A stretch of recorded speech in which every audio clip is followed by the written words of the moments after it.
আসসালামু আলাইকুম। কেমন আছেন সবাই? আশা করছি ভালো আছেন। আলহামদুলিল্লাহ আমিও ভালো আছি। আজকে মাছ রান্না করব একটু অন্যভাবে। খুবই সুস্বাদু, খুবই মজাদার হয় এইভাবে রান্না করলে। রুই মাছটা ভেজে নিয়েছি হলুদ মরিচ গুঁড়ো, হলুদ গুঁড়ো আর লবণ দিয়ে। আর এদিকে নতুন আলু, শীতের নতুন আলু আর ফুলকপি তেলের মধ্যে ভেজে নিচ্ছি। এভাবে যদি রান্না করা যায় মাছটা খেতে কিন্তু খুবই দুর্দান্ত লাগে। আমি এভাবেই রান্না করি। বা তেল দিয়ে একটু ভেজে নেব, আর একটু তেল দিয়ে দিব, দিয়ে খুব সুন্দর করে ফুলকপি আর আলুটাকে ভেজে নেব।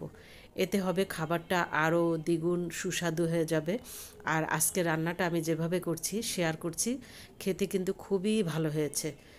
আর এখানে আমি বড়িও দিব, বড়িটাও ভেজে নিচ্ছি। আজকে বড়িটা তেল দিয়ে ভাজবো না, তেল দিয়ে বড়িটা ভাজতে গেলে বড়িটা শক্ত হয়ে যায়। তাই আমি আজকে শুকনা খোলার মধ্যে যেমন শুকনো শুকনো করে ভাজে, আমি এভাবেই দুই পিঠ লাল লাল করে ভেজে নেব বড়িটাকে। এটাও ভেজে তুলে রাখবো। ফুলকপি আলু তুলে রেখেছি, মাছ ভেজে তুলে রেখেছি, বড়িটাও ভেজে নিলাম। আর এখানে তেল দিয়ে দিয়েছি, তার মধ্যে কিছু পাঁচফোড়ন দিয়ে দিলাম। এই পাঁচফোড়নটা কিন্তু অত স্ট্রং গন্ধটা না, হালকা গ্রানটা। এটা আমি রংপুর থেকে নিয়ে এসেছিলাম। আর এটা কিন্তু ভালোই একটা মানে পরিষ্কার আর খুব সুন্দর পাঁচফোড়নটা। আর এদিকে আমি চপ করে নিয়েছি পেঁয়াজ, 3টা পেঁয়াজ চপ করে নিয়েছি, ওটাকে দিয়ে দিলাম। আজ আমি এখানে আদা রসুন বাটা দেব না, আদা রসুন বাটা ছাড়াই আমি খুব সুন্দর মজাদার এই মাছটা রান্না করব। কিভাবে রান্না করছি সেটা শেয়ার করছি, খুব ছোট্ট একটা ভিডিও দিলাম। এখানে জিরে গুঁড়ো, ধনে গুঁড়ো আর মরিচ গুঁড়ো আর লবণ একসঙ্গে দিয়ে খুব ভালো করে নাড়াচাড়া করে আমি এখানে একটু পানি দিয়ে দেবো, তা না হলে পুড়ে যাবে। আদা রসুন দিলেই যে একদম খাবারটা খুব মজা হয় তা কিন্তু নয়। ওটা মাঝে মাঝে আদা রসুন না দিয়েও রান্না করবেন, দেখবেন খেতে খুবই সুস্বাদু হয়। আর এই যে আমি পেঁয়াজের পাতাটা দিয়ে দিলাম, এটাও আমি ভালো করে কষিয়ে নিব, সঙ্গে কাঁচামরিচ দিয়ে দিলাম। দিয়ে ভালো করে কষিয়ে নিয়েছি। এখানে দুটো না একটা টমেটো দিয়ে দিলাম। আর এই শীতের মৌসুমে যে টমেটোটা, এটা তো খেতে খুবই ভালো লাগে। একটু কাঁচা কাঁচা একটু পাকা পাকা, খেতে কিন্তু খুবই দুর্দান্ত লাগে। তো এটাকেও আমি ভালো করে কষিয়ে নিয়ে পানি আগে একটু সামান্য পানি দিয়ে কষিয়ে নিয়েছি। তারপরে এই যে ভাজা আলু আর ফুলকপিটা দিয়ে আরেকটু নাড়াচাড়া করে তারপরে পানি দিয়ে, হালকা গরম পানি দিয়ে আমি ঢাকনা দিয়ে সেদ্ধ করতে দেব। আর আজকে এটা রান্না করতে করতে মানে ঘ্রাণটা এত সুন্দর আসছে, পাঁচফোড়নের ঘ্রাণটার জন্য না, ওটা কিন্তু হালকা ফ্লেভার। কিন্তু আদা রসুন যে দিচ্ছি না, তার মধ্যে কোনো পার্থক্য বোঝা যায়নি, খেতে কিন্তু খুবই খুবই ভালো হয়েছে।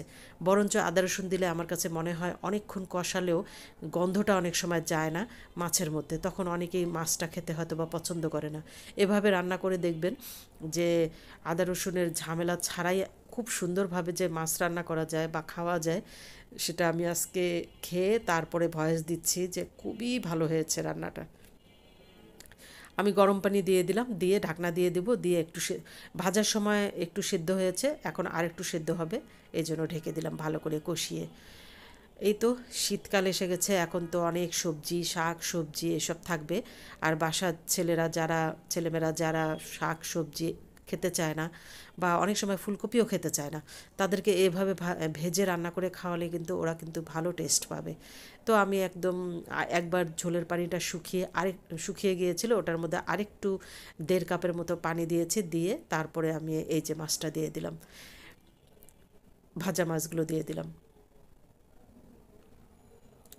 তো আজকে একটা ছোট রেসিপি, রান্নার রেসিপিটা শেয়ার করলাম, যেহেতু খেতে মজা হয়েছে ভাবলাম এভাবে একটা ভিডিওটা দিয়ে দিই, আর হয়তো বা ভালো লাগবে এভাবে। আর বড়িগুলো আমি পাশ দিয়ে দিয়ে দিচ্ছি আস্তে আস্তে করে। আর এদিকে আমার রান্নাটাও হয়ে যাচ্ছে। আর আজকে আমি তো গতকালকে যে আমি বিড়ালের কামড়ে আমি ইঞ্জেকশন দিয়ে এসেছিলাম 2 দিন আগে। মানে গত 2 দিন আগে আমার তো পাটা একটু ফুলে গেছে। ইঞ্জেকশন যেহেতু 2টা পায়ে দিয়েছে, 2টা হাতে দিয়েছে, আবার অ্যান্টিবায়োটিকও খাচ্ছি। আসলে বিড়াল পালাটাও একটা, এই যে আদর করি, এখন আদর করতে চাইলেও মানে একটু ভয় হচ্ছে, কিন্তু আমার কাছে মানে মায়া লাগে ওদেরকে যদি আদর না করি। মানে ধরতে ইচ্ছা করে, একটু আদর করতে ইচ্ছা করে, কি করব বলুন। এখন নিশ্চিন্তে এখন আদরও করা যায় না, যে ওদের কখন যেহেতু নখ কাটা হয় না, কখন আঁচড় লাগে, ওরা তো ইচ্ছা করে লাগায় না, আসলে আমাদেরই অসাবধানতা। তো আমার রান্নাটা তো হয়ে গেছে। আমি এই তো ঘুরে ঘুরে দেখালাম, একটু খন্তা দিয়ে নাড়লাম না, যেহেতু ভেঙে যাবে। আর বড়িটা একদম ফুলে টইটুম্বুর হয়ে গেছে। আর বড়ি যদি আমি মাছে দেই তাহলে ওর আব্বু বাসায় মানে খুবই পছন্দ করে, অনেকগুলো ভাত খেয়ে ফেলে। বড়িটা তার ভীষণ পছন্দ, মাছের মধ্যে বড়ির ঘ্রাণটা চলে যায়। তাহলে দেখেন এখানে কি কোনো আদা রসুনের দরকার আছে? কোনো আদা রসুনের দরকার নেই। এভাবে রান্না করলে খেতে অসম্ভব অসম্ভব মজা লাগে। আমি তোলার সময় বড়িগুলো গলে যাচ্ছে, এই যে এত সুন্দরভাবে গলেছে। তেল দিয়ে ভাজলে একটু শক্ত শক্ত হয়ে যায়, তাই বেশি তেল দিয়ে ভাজা যাবে না, এভাবে শুকনো করে ভেজে নিতে হবে। দেখুন কিভাবে ফুলেছে বড়িটা, খুব সুন্দর রস টেনেছে।